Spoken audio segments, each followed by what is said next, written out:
Have you ever wondered how our modern electronics manage to maintain precise timing and synchronization?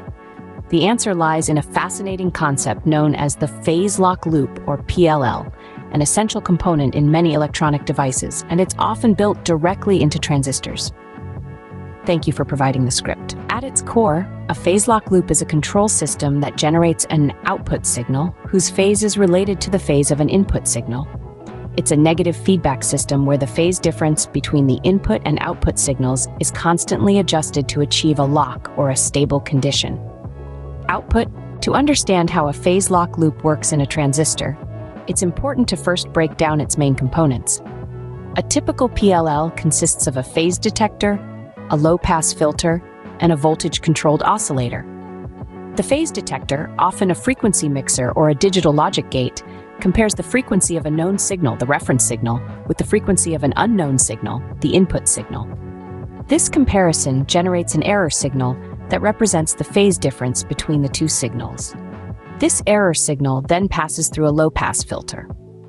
The function of this filter is to remove the high-frequency components from the error signal, smoothing it out and creating a DC voltage level. The final component, the voltage-controlled oscillator, generates an output frequency that is directly proportional to its input voltage. It uses the DC voltage level from the low-pass filter to generate a new frequency. So how do these components work together in a transistor? Well, the error signal generated by the phase detector influences the frequency of the voltage-controlled oscillator. This, in turn, changes the phase of the output signal.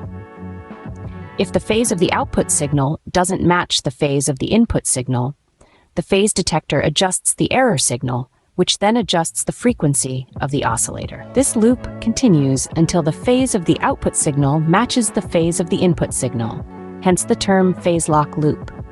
The beauty of a PLL in a transistor is that it can lock onto the input signal's frequency even if it changes over time. This makes it invaluable in many applications, including radio frequency communications, signal modulation, and frequency synthesis. In summary, a phase lock loop in a transistor is a control system that adjusts the phase of an output signal to match the phase of an input signal. The system does this by using a phase detector to generate an error signal, a low-pass filter to smooth out the error signal, and a voltage-controlled oscillator to generate a new frequency based on the error signal. This loop of adjustments continues until the system achieves a stable condition or a phase lock. The PLL is a marvel of modern electronics, enabling our devices to maintain precise timing and synchronization, making everything from radio broadcasting to digital communication possible. Always remember, the next time you tune into your favorite radio station or make a call on your mobile phone, you're making use of the humble phase lock loop.